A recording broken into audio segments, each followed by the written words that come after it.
घर वालों ने ही किडनैप करवाया? सरकार सगी माँ ने। ओ हो। पे इन्फ्लुएंस करने का वो बहुत ज़बरदस्त था। उसकी एग्ज़ाम्पल देता हूँ मैं आप अगर हिंदू हैं, तो आप एक हिंदू फैमिली में 4-5 लोग हैं, बेटा है, बेटी है, माँ-बाप हैं, दादा-दादी है, नाना-नानी है। नाना-नानी, दादा-दादी मूर्ति पूजक होंगे। माँ-बाप जो होंगे वो शायद मूर्ति पूजक नहीं होंगे। बेटा-बेटी जो होंगे वो भले सही सिरे से ही नास्तिक होंगे, चार्वाक होंगे या एथियस्ट होंगे। ये सारे लोग मिलकर रहेंगे, एक ही छत के नीचे खाना खाएँगे, एक ही घर में रहेंगे, एक ही परिवार में रहेंगे। इनमें से कोई एक-दूसरे का गला जाकर नहीं काटेगा कि तूने मूर्ति पूजा की, मैं तेरा गला काटता हूँ, तूने मूर्ति पूजा क्यों नहीं की, मैं तेरा गला काटता हूँ, तू भगवान को क्यों नहीं मानता, मैं तेरा गला काटता हूँ, तू भगवान को मानता है, मैं तेरा गला काटता हूँ, ऐसा कोई भी नहीं करता। दूसरा, मंदिर कितनी बार जाते होंगे? बहुत सारी आजकल की जो यूथ है उसमें आप कोई फेस्टिवल होता है तो कभी-कभार मंदिर चले जाते हैं या घर में एक कोने पे मंदिर बना लिया कभी कोई टीका लगा लिया प्रणाम कर लिया, को पूजा कर ली पढ़ लिया कुछ तो पढ़ लिया, अदरवाइज़ कुछ नहीं। लेकिन ये मुझे नहीं पता कि इन लोगों ने आज से 1200-1300 साल पहले ये चीज़ किस तरीके से फिगर आउट की थी कि हमने ह्यूमन बिहेवियर को कंट्रोल कैसे करना है। सबसे पहले इन्होंने क्या काम किया कि जैसे मैंने पहले एग्जांपल दी थी, झूठ इतने तवातुर से बोलो कि वो सच लगने लगे। इन्होंने कुरान कुरान की जब कंपाइलेशन चेंज हुई, हमारे पास तो अब लेटेस्ट 90s 20s वाली कंपाइलेशन है, तो ये चीज़ ज़ालिकल किताबु ला रैब फ़ीह, ज़ालिकल किताबु ला रैब फ़ीह सबसे पहले दूसरी आयत में ही, दूसरी पारा में ही डाल दी। ये वो किताब है जिसमें क्वेश्चन की गुंजाइश ही नहीं है।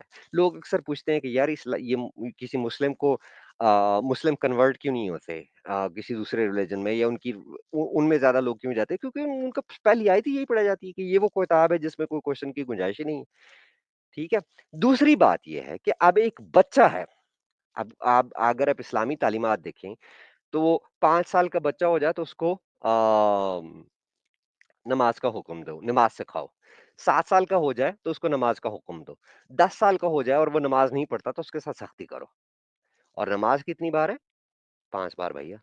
यहाँ कोई बोलता है 5 बार मंदिर नहीं जाओगे तो तुम्हें चपेड़ें पड़ेंगी? कोई नहीं बोलता, कोई नहीं कहता ऐसे। लेकिन उधर 5 ही बार ये करवाया जाता है। फिर साथ और ये काफ़ी नहीं है कि सिर्फ़ आपने 5 बार नमाज़ पढ़ ली तो काफ़ी हो गया। नहीं, फिर आपको वो कुरान भी पढ़ना है, फिर साथ में वो हदीसें भी हैं, फिर साथ में वो एक पूरा एक वो पैटर्न है, सेट पैटर्न है, एक वो क्या कहते हैं by one get one free वाला एक पूरा पैकेज है जो आपको साथ में फ्री में मिल जाता है 5 नमाज़ों के साथ। वो रटा-रटा के इतना पढ़ाया जाता है, इतना पढ़ाया जाता है। देखो एक बंदा एक 5 साल का, 7 साल का, 6 साल के बच्चे को कंसिस्टेंटली एक चीज़ अगर पढ़ाई जाती है और वो 17, 18, 20 साल का जब होता है, आपको क्या लगता है कि आपकी वीडियो सुन के, मेरी वीडियो सुन के या 2-4 किताबें पढ़ के वो हट जाएगा पीछे, निकल आएगा, इंसानियत की तरफ लौटेगा? नहीं। बहुत बड़ी एक डिफिकल्ट सिचुएशन है ये कि इस तरह का इवन हम सोच भी सकें कि ऐसा पॉसिबल हो सकता है, नहीं होगा। लेकिन दूसरी तरफ फिर लोग सरप्राइज़ होते हैं ना कि यार ये हमारे घर में तो एथियस्ट भी हैं, हमारे घर में तो बिलीवर्स भी हैं, नॉन बिलीवर्स भी हैं, सब कुछ एक्सेप्टेड है, ऐसा क्यों नहीं होता? ऐसा इसलिए नहीं होता कि देखिए आप एक धर्म को फॉलो करते हैं।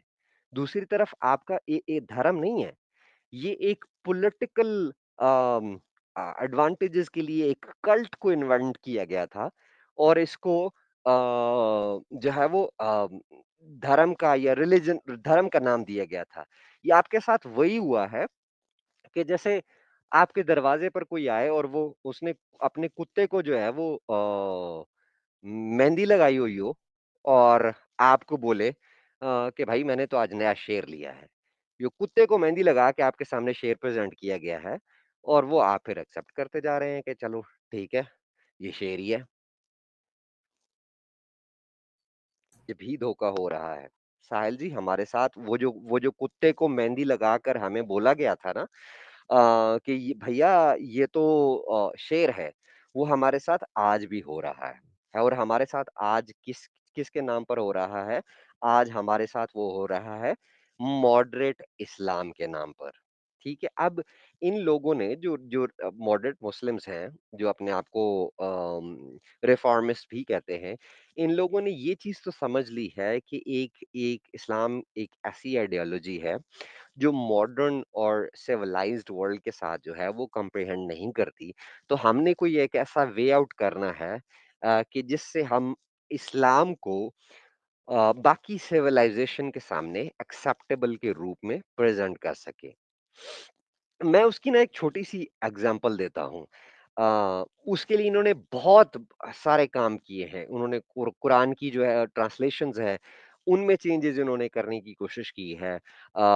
हदीसों को जो है वो एक एक नया फ़िरका सामने लेकर आए थे, कुरानिस्ट के नाम से, जो हदीसों को सिरे से मानता ही नहीं था। और फिर एक और चीज़ आई थी, इन्होंने ये काम शुरू किया था कि जो हदीस कुरान के साथ वो मैच नहीं करेगी, वो तो हम मानेंगे नहीं। तो भाई आप नहीं मानते ना, तो आप नमाज़ों वाली क्यों मानते हो? कुरान में कहाँ लिखा है कि नमाज़ का तरीका कहाँ पर है? कुरान में वुज़ू का तरीका कहाँ है? हदीस को निकाल दें तो कुरान तो सिरे से लूली-लंगड़ी किताब बच जाती है। बाकी तो वो अलग बात है कि कुरान जो है वो कुछ 37 किस्म के कुरान है और उन 37 कुरानों में 1300 से ज़्यादा के डिफरेंसेस हैं, उस तरफ तो चलो जाते ही नहीं है। आप लोगों ने ये बड़ी मेहनत के साथ इन्होंने ये सारा काम किया है, बड़ी मेहनत के साथ काम किया है। और अब जो इंडिया के साथ हो रहा है, जो मंजन बेचा जा रहा है, जो कुत्ते को मेहंदी लगा के शेर के नाम पर और गधे पे लकीरें खींच के जो है वो ज़ेब्रा के नाम पर बेचा जा रहा है। एक नई टर्म सुनी मैंने, सनातनी मुस्लिम्स। अबे भाई, ये सनातनी मुस्लिम्स क्या होता है भाई? और ये मॉडरेट इस्लाम कौन-सा होता है? इन्होंने क्या वो किया है, ये एक नीरज जी ने भी इसके ऊपर शायद वीडियो की थी कुछ अर्सा पहले। 15 जनवरी 2020 को एक बलबीर पांज के नाम से ट्विटर पर एक आदमी है। वो ट्वीट करते हैं, वो कहते हैं कि I am a believer Hindu who worships idols and I am I a काफिर एज पर द इस्लामिक ट्रेडिशंस। इफ वो मेरे साथ जो है वो क्या सलूक करेगा। अब हमारे आपके टीवी पर आपने देखा होगा, ये भाई साहब जो है इन्होंने दाढ़ी वाड़ी भी रखी हुई है। इनका नाम है जफर सुरेश वाला। ये जफर सुरेश वाला साहब जो है वो धोखा देते हैं, कहते हैं काफिर means disbeliever. Hindus, Christians, Sikh, Jews, Parsi, Buddhist, any believer is not काफिर। अब ये हमें समझने की कोशिश करनी पड़ेगी साहिल, कि हमारे पास जितने भी मॉडरेट मुस्लिम्स हैं या इस तरह के जो लोग हैं, क्या इनकी अथॉरिटी कभी भी कुरान से ज़्यादा हो सकती है? उसी तरीके से जो सबसे पहली जो डिस्क्रिमिनेशन मैंने देखी थी, वो अपनी फैमिली में ही देख ली थी। कि अगर लड़के हैं, तो सुबह नाश्ते में लड़कों को पूरा अंडा मिलेगा, उबला हुआ, क्योंकि लड़के ने घर चलाना है, स्कूल जाना है, उसको ताकतवर बनना है, उसने मैन ऑफ द हाउस होना है। लेकिन अगर वहीं पर लड़कियाँ हैं, 2 लड़कियाँ हैं, तो उन 2 लड़कियों को जो है वो आधा-आधा अंडा मिलेगा। क्यों आधा-आधा अंडा मिलेगा? कि पराए घर की अमानत हो। हमने क्या करना है? हमने तुम्हारा क्या करना है? पढ़ा-लिखा के जो है वो तुम्हारी शादी कर देनी है। फिर दूसरी एक चीज़ और थी, ये मेरा अपना पर्सनल एक्सपीरियंस है। मैंने ये आज तक ये बात साहिल किसी के साथ कभी शेयर नहीं की। अ, ऑनलाइन बैठ के तो कभी भी किसी के साथ नहीं की। मैं अपनी छोटी बहन के साथ बहुत क्लोज़ था। हम्म। और उसको अब स्कूल जाते थे, तो पॉकेट मनी उस वक़्त कितनी मिलती थी, ₹1 ₹2। जो भी पॉकेट मनी मिलती थी, उसमें से आधा मैं अपने लिए खर्च करता था और आधे की जो है वो टॉफ़ी, कैंडीज़ लेकर बहन के लिए लेकर आता था। क्योंकि ब बहन को छोटी थी वो उस वक़्त, 2, 3, 4 साल की थी। तो उसको देता था, वो बहुत खुश होती थी। उसको वो क्या कहते हैं, वो सलमान खान की मूवी थी ना कि मुझे किक मिलती है। वो उसको खुश देख के ना मुझे वो किक मिलती होती थी। तो मुझे एक दिन मुझे याद नहीं है कि माँ ने बोला या बाप ने बोला कि इसके साथ इतने लाड क्यों करते हो? ये पराया माल है, इन्होंने अगले घर भी जाना होता है। अरे यार, वो 2 साल, 2.5 साल की बच्ची है और आप बोल रहे हो कि ये पराया माल है, इसने अगले घर जाना है, इसको लाड-प्यार मत दो। मतलब इतनी डिस्क्रिमिनेशन! इंसान को इंसान रहने दो यार, बच्चे को बच्चा रहने दो। उसको क्या पता है कि उसने अगले घर जाना है, क्या नहीं करना है, क्या नहीं करना। तो एक ये it was one of the trigger moment. मैंने इसका कभी किसी के साथ जिक्र नहीं किया, बट आई थॉट कि आई शुड शेयर दिस, कि इस्लाम किस तरीके से जो है आपके ज़हनों को जो है वो इंसानी ज़हन को एक जानवर सा बना देता है, एक रोबोट सा बना देता है, कि जिसको बच्चा हँसता खेलता बच्चा नहीं दिखाई देता, उसको एक ब्राइड दिखाई देती है कि ये किसी की ब्राइड है, उनकी रिस्पॉन्सिबिलिटी है। सोचें, ये पेरेंट्स की फीलिंग्स हैं, और ये किसी सिर्फ मेरे पेरेंट्स की फीलिंग्स नहीं है, ये 70, 80, 90 लोगों की जो है, 90% लोगों की फीलिंग्स हैं, पेरेंट्स की पर्टिकुलरली। हमारे पाकिस्तान में तो ऐसा ही है, मुझे ये नहीं पता कि वहां पर कैसा है इंडिया में। मुझे यकीन से कह सकता हूँ कि अगर इंडिया के जो मुस्लिम्स हैं, मेजोरिटी ऑफ मुस्लिम पेरेंट्स जो है वो ऐसा फील करते होंगे कि बेटी जब पैदा होगी तो वो तो पराया माल है, उसको पराया माल समझ के ही उसकी परवरिश की जाती होगी। बहुत कम ऐसे घर होंगे जहाँ पर बेटी को एज़ अ ह्यूमन इज़्ज़त मिलती होगी, रिस्पेक्ट मिलती होगी और इक्वल अपॉर्च्युनिटीज़ मिलती होंगी। नहीं होता ऐसे। हमारे पाकिस्तान में तो बहुत कम ऐसा होता है। इंडिया का पता नहीं, अगर ऐसा नहीं होता होगा तो बहुत ज़बरदस्त बात है। फिर दूसरी चीज़ मैंने साहिल, ये बहुत सारी जगहों पर ये पहले भी बात की हुई है। अम, देखो, कहते हैं कि नमाज़ जो है वो बुराइयों से रोकती है। नमाज़ बुराइयों से रोकती है। और ये सोचकर ये हमें बचपन से पढ़ाया जाता है, नमाज़ बुराइयों से रोकती है, नमाज़ बुराइयों से रोकती है। लेकिन मैं जब मैंने पहले भी ज़िक्र किया था कि हमें जब 5, 7, 8, 10 साल की उम्र से गुज़र रहे होते हैं, तो हमें सिर्फ़ नमाज़ की नहीं किया जाता, हमारे साथ पूरा वो बाकी का बंडल भी जो है वो हमें पेश किया जाता है कि ये भी चुकना तुसी। उसमें फिर कुरान भी सीखना होता था। तो हम स्कूल जाने से पहले जो है वो सिपारा पढ़ने के लिए मौलाना साहब के पास जाते थे, इमाम साहब के पास जाते थे। वो इमाम जो 5 वक़्त की इमामत करवाता है, 5 ज़्यादातर उसकी दिन का हिस्सा, रात का हिस्सा जो है वो मस्जिद में गुज़रता है। अ, वुज़ू में रहता है हर टाइम। कुरान की तिलावत करता है। उसी बंदे को मैं देखता हूँ कि यार वो छोटे-छोटे बच्चों से जो है उनके हाथ अपनी चादर में डलवा कर उनसे मास्टरबेट करवा रहा है, मस्जिद में बैठकर। साहिल, ये मैंने बहुत सारे चैनल्स पर ये बात की है। मेरा ये जी। ट्रिगर मोमेंट था। हम्म, आई वाज़ यंग। लेकिन फिर ये ऐसा थोड़ी ना हुआ कि मैं उसी वक़्त ही कोई मुल्हिद हो गया या एथियस्ट हो गया, नहीं। ये ट्रिगर हम्म, मोमेंट था। फिर उसमें मेरा जो पहला जर्नी था ना, वो ये नहीं था कि मैंने अब मौलवी को जो है वो मास्टरबेट करवाते देख लिया, तो मैंने जो है वो इस्लाम को छोड़ना है। मेरी जो सर्च थी वो ये भी साथ-साथ थी कि सच्चा फ़िरका कौन-सा है? सच्चे मज़हब की बात नहीं कर रहा, सच्चा फ़िरका हाँ, कौन-सा है? ये बहुत बहुत बड़ी मुश्किल हो जाती है मुसलमानों के लिए ये ढूंढना। हाँ, किताबें हैं, हर फ़िरके की अलग-अलग चीज़ें हैं। वो मौलाना अशरफ अली थानवी की बहिश्ती ज़ेवर है। फिर बहारुल अनवार है उनकी, क्या कहते हैं, हमारे जो शिया दोस्त हैं, और सबसे बड़ी नहजुल बलागा है। आहाहाहा! क्या किताब है। अगर आप किसी दिन नहजुल बलागा पढ़ेंगे ना, तो आप हज़रत अली की वो बोंगियाँ आप को पढ़ने को मिलेंगी, जो आप आइंस्टाइन को भी वो पीछे छोड़ जाता है, स्टीवन हॉकिंग को भी वो पीछे छोड़ जाता है। हाँ, हाँ, वो हज़रत मौला अली जो है ना, वो बहुत बड़े साइंटिस्ट थे। उनको तो नोबेल हाँ, प्राइज़ अब मिलना चाहिए। किसी ने शायद नहजुल बलागा नहीं पढ़ी। पर इस तरह की मतलब फ़िरकों की किताबें पढ़ी। इवन कि मैंने अहमदियों पर, कादियानियों की जो है वो उनके ऊपर काफ़ी स्टडी की। मिर्ज़ा गुलाम अहमद कादियानी की उसने शायद 84 बुक्स लिखी हैं, 84 या 86 बुक्स लिखी हैं। लेकिन उसमें से मैंने कुछ ही पढ़ी थी, रूहानी खज़ाइन पढ़ी थी। उसके अलावा अम, उनकी एक और बुक थी, नहीं वो उसकी नहीं है, उनके शायद बेटा था या भतीजा था, मिर्ज़ा ताहिर अहमद। नॉलेज, रैशनैलिटी, उर्दू में उस बुक का नाम था इल्हाम, इल्म, अक्ल और सच्चाई। बड़ी ज़बरदस्त बुक है। वो अगर आपको किसी को टाइम मिले, ये जो सुन रहे हैं, तो वो पढ़िएगा, मिर्ज़ा ताहिर अहमद ने लिखी थी, बड़ी ज़बरदस्त बुक है। उर्दू में उसका नाम है इल्हाम, इल्म, अक्ल और सच्चाई। मुझे अब इंग्लिश में उसका नाम एग्ज़ैक्टली याद नहीं आ रहा। वो पढ़ी, स्टडी किया। फिर जब ये सारी फ़िरकों वाली सर्च में चल रहा था, मैंने आपको बताया था ना कि मेरी ये सर्च काफ़ी लंबी थी और काफ़ी लंबे साल की थी। तो मैं एक सवाल ट्रिगर किया। वो सवाल ये था कि फ़िरके क्यों? मज़हब क्यों नहीं?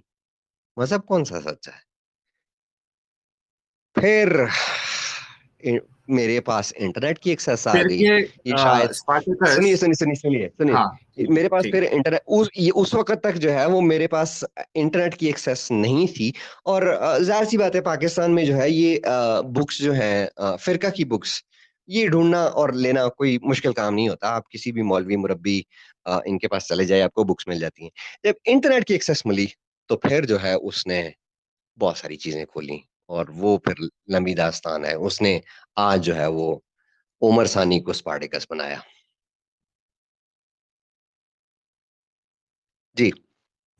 अच्छा, मैं ये पूछ रहा था स्पार्टकस, जो ये जो मसला है, जैसा हमारे गालिब भाई भी कह रहे हैं कि फिरका वाला मसला तो बहुत ही ज्यादा सीरियस है और ये बहुत बड़ी वजह बनती है कि लोगों के अंदर तहकीक वाली चीज आती है, क्योंकि एक बार इंसान के अंदर तहकीक करने का मादा पैदा हो गया तो बहुत मुमकिन है कि वो एक फिरके से दूसरे फिरके में जाएगा, फिर तीसरे में जाएगा और उसके बाद लास्ट में वो इस्लाम को भी छोड़ देगा। तो मैं आपसे ये जानना चाह रहा था कि जब आपने फिरकों की तलाश की कि कौन सा फिरका सही है, तो आपकी तहकीक कहाँ तक पहुंची, यानी कौन सा फिरका आपको मुसलमानों में सही लगने लगा? अब यार ये तो वो बात कह रहे हो ना कि यार आपने जलेबियों के थाल में से जो है वो जलेबी का सिरा ढूँढने की कोशिश की।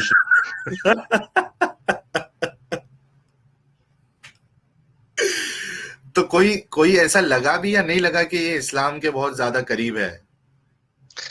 यार नहीं, मुझे इससे फ़र्क नहीं पड़ता कि कौन-सा फ़िरका इस्लाम के ज़्यादा करीब है या नहीं। मुझे हम्म। क्योंकि आपको मैंने बोला था कि मेरा ट्रिगर मोमेंट जो ट्रिगर मोमेंट्स की जो मैंने बात की जो ह्यूमन राइट्स की बात की, मुझे जो फ़िरकों पे तहकीक की थी वो शायद इस वजह से थी, ये शायद इस वजह से मतलब मेरे कहने का मतलब ये है कि ये वजह भी थी कि मैं ये देखना चाह रहा था कि ह्यूमन राइट्स किस फिरके में सबसे ज्यादा है, कहाँ पर डिस्क्रिमिनेशन कम है, कहाँ पर जो है वो कौन सा ऐसा है जो ह्यूमन नेचर के क्लोज है और रैशनैलिटी के क्लोज है, कोई ऐसी बातें जहां पर आपकी इंसानी अकल जो है वो तस्लीम करती हो। मतलब वो स्टोरी ना हो कि यार वो एक अल्लाह के अर्श के नीचे एक फरिश्ता और वो उसकी शक्ल कुकड़ जैसी है और कुकड़ उसको देख के जाने देते हैं, मतलब ये वाली बकवास काम हो काम हो। उसमें मुझे कुरानिस्ट वाले जो है वो थोड़े बेटर लगे थे, लेकिन कुरानिस्ट वालों की फिर प्रॉब्लम ये है कि वो फिर जो है ना वो आएँ-बाएँ-शाएँ उसमें बहुत हो जाती है, क्योंकि कुरान खुद एक लूली-लंगड़ी किताब है। और दूसरा ये है कि पीस के हवाले से जो अहमदी फ़िरका है, आपको ये होते मैं सॉरी मैं थोड़ी मैं अपने खुल के ज़ुबान यूज़ करूँगा जो मैं करता हूँ। ये किसी बाकी मुस्लिमों से काम हरामी नहीं है। लेकिन टेररिज्म के मामले में इनकी जो है स्टांस बहुत मुझे अच्छा लगा, क्योंकि ये जिहाद बिल सैफ को जो है वो कंप्लीटली क्या कहते हैं डिसोन करते हैं। वो कहते हैं कि ये जिहाद बिल सैफ नहीं होता। जिहाद बिल सैफ का टाइम गया। अब जहाद बिल कलम का टाइम है। आप इर्द-गिर्द अगर आपकी कम्युनिटी में अगर अहमदी मुस्लिम अगर आपके रहते हैं ना, तो आपको बहुत पढ़े लिखे और बहुत सुलझे हुए नज़र आएँगे। तो ये मुझे दूसरों से कंपैरेटिवली थोड़े बेटर लगे। हम्म। लेकिन अहमदियों का मसला ऐसा है कि मेन स्ट्रीम इस्लाम तो उनको मुसलमान ही नहीं मानता। जो मेन स्ट्रीम फिरका, जितने फिरके हैं, वो तो अहमदियों को मुसलमान मानता ही नहीं है वो। वो तो भाई वो तो एक लंबा टॉपिक चला जाएगा ना। वो तो मानते ही नहीं है। और फिर दूसरी बात ये है कि फिर उनके अपने अंदर बहुत सारी प्रॉब्लम है। मैंने अहमदियों के अगेंस्ट भी एक वीडियो बनाई थी। उनकी अपनी जमात के अंदर बड़े-बड़े प्रॉब्लम्स हैं, बहुत घोटाले हैं। देखो यार, रिलिजन हो, फिरका हो, कुछ भी हो, एक बात तो जो है ना वो गारंटीड है कि ये सारी चीजें रिलीजन फिरका और क्या कहते हैं जो कल्ट फॉलोइंग है, पावर पावर पॉलिटिक्स के लिए होती है। आज अगर आप उन अहमदियों के खलीफा को देखें, तो मेरे ख्याल में वो ब्रिटिश पीएम की इतनी सिक्योरिटी और इतना प्रोटोकॉल नहीं होता होगा जितना उसका होता है। ठीक है? और इनके अंदर अपने बहुत ज्यादा प्रॉब्लम है। इनके जो है ना, वो अपना ही एक अलग से सिस्टम है। इनका अपना अलग से इतना कॉम्प्लेक्स सिस्टम है साहिल, कि अगर एक, आप suppose you are Ahmadis, you are Qadiani, अगर आप किसी नॉन अहमदी से शादी कर लेते हैं ना, तो पूरी की जी, पूरी जमात, पूरी की पूरी जमात, दुनिया में कहीं पर भी कोई भी अहमदी होगा, आपका नाम हर मस्जिद में अनाउंस होगा कि साहिल के साथ बॉयकॉट जो करना है है। पूरी जमात का कोई ताल्लुक नहीं है। हुँ, साहिल ने जो है जमात की जो है वो खिलाफवर्जी की है। मतलब ये मेंटल स्लेवरी है, जबरदस्ती की मेंटल स्लेवरी है ये, है ना। मुझे अब एग्जैक्टली मंथ तो याद नहीं है, बट मुझे लगता है कि 2009 या 8 का एंड होगा या 9 का स्टार्ट होगा। I was not believing in religion any more. मैं अगर नमाजें भी पढ़ता था तो मैं कहता था कि यार क्या कर रहा हूँ भाई, क्या मुसीबत है यार, क्यों पढ़ जा रही हैं। मैं अभी कुछ दिन पहले अपने एक दोस्त के साथ कॉल पर था, और हम दोनों जो है अपने एक्सपीरियंस शेयर कर रहे थे उस टाइम के, जिस टाइम का मैं अभी आपको बताने वाला हूँ। हम सब के ऊपर एक टाइम ऐसा आता है कि जब हम रिलीजन तो छोड़ देते हैं, एक्स मुस्लिम तो बन जाते हैं, लेकिन एक्स मुस्लिम अनाउंस नहीं करते अपने आप को, क्योंकि उसकी कॉस्ट का हमें अंदाजा होता है कि जिस दिन हमने अनाउंस कर दिया, उसकी कीमत कितनी बड़ी चुकानी पड़ेगी। तो वो हम क्लोजेटेड एथियस्ट जो है, क्लोजेटेड नॉन बिलीवर्स जो है वो बन जाते हैं। और फिर वो एक क्या कहते हैं, प्रिटेंड करते हैं कि we are Muslim but we are no longer a Muslim. और उसमें फिर काफी फनी इंसिडेंट भी होते थे। उसमें काफी फनी इंसिडेंट ऐसे होते थे कि रमजान के महीने में अब रोजे भी रखने हैं। अब गर्मियों के रोजे हैं, 45 प्लस टेम्परेचर है। सुबह चलो खाना तो खा लिया, अब दिन में भूख लगी है। मुसलमान तो है नहीं, और ना ही हमने रोजा रखा हुआ है। तो वो फिर घर से कोई रुपया 2 रुपया चोरी किया, पैसे थोड़े चोरी किए, निकले और कहीं बस पकड़ी, दूसरे गांव गए। रास्ते में वो होटल होते थे ना, शायद आपको तो ये एक्सपीरियंस नहीं होगा because you are not from Pakistan. तो उसमें रोड साइड होटल होते हैं जिन्होंने पर्दा लगाया होता है मुसाफिरों को खाना खिलाने के लिए। मुसाफिरों को इजाजत होती है कि वो रोजा ना रखें। तो मुसाफिर बन के जाके जो है वो लंच करते होते थे, और घर आके शाम में अफ्तारी पे भी जो है वो, हा अम्मी बहुत भूख लगी है, बहुत भूख लगी है, बड़ी प्यास लगी है, आज रोजा बहुत लगा है। तो वो नाटक भी करने होते थे। तो ये 2-3 साल का एक लंबा अरसा था। 2011 में मैंने, मेरे साथ जो, मैं उस डिटेल्स में नहीं जाना चाहता, when I was kidnapped bye Muslims and tortured, उसकी, तो उस वो जो 2-2.5 साल थे उसमें वो एक फन भी था, लेकिन वो 2-2 साल एक बहुत एक थॉट प्रोसेस के हवाले से एक लर्निंग फेज भी था, जहां पर एक डिसीजन लेना था मुझे कि क्या मैं एक ड्यूल लाइफ जी सकता हूँ। Dual life in the sense, एक दोगली जिंदगी, जहां लोगों के सामने तो मैं मुसलमान हूं, लेकिन अंदर से मैं मुसलमान ना हूं। उसका फ़ायदा मुझे क्या था? मेरी बहनें भी मेरे साथ होतीं, मेरे माँ-बाप भी मेरे साथ होते, किसी मुस्लिम से शादी भी हो चुकी होती, बच्चे-वच्चे भी हो जाते, लाइफ़ सेट होती। लेकिन वो मेरी ज़िंदगी, मैं अपनी ज़िंदगी के साथ ही धोखा कर रहा होता। एक झूठ की ज़िंदगी गुज़ार रहा होता। और ये टॉर्चर, मेरे अंदर हिम्मत नहीं थी कि मैं ये टॉर्चर रोज़ का सहता। रोज़ अपने आप को बताता कि तू झूठ की ज़िंदगी जी रहा है, और रोज़ अपने आप को कन्विंस करता कि कल भी तुमने झूठ की ज़िंदगी जीनी है। ये नहीं हो सका था। और फिर जो फैमिली पे रिवील हुआ,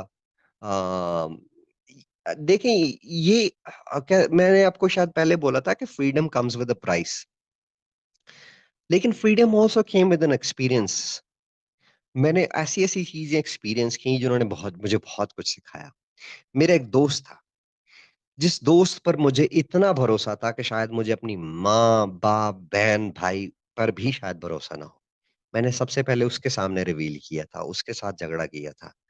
मैंने कहा यार तू एक बात बता कि अगर एक बंदा एक 50 साल का बुड्ढा जो है, 9 साल की बच्ची के साथ जो है वो ऐन-ऐन करता है, तो उसको क्या कहेगा? तो उसने ना 2-4 गालियाँ कर दी उसको। उसको पता नहीं था कि मैं किसकी बात कर रहा हूँ। मैंने सवाल रेज़ कर दिया, मैंने कहा यार ये किया था, ये तो करने वाले हमारे आका थे। वो भाई बिफर गया, उधर हीटेड आर्गुमेंट 2-4 गालियाँ-वालियाँ ये वो आगे पीछे, दोस्त थे, चला गया। मैंने कहा अच्छा चलो कोई बात नहीं, इसको मैं जाके मना लूँगा।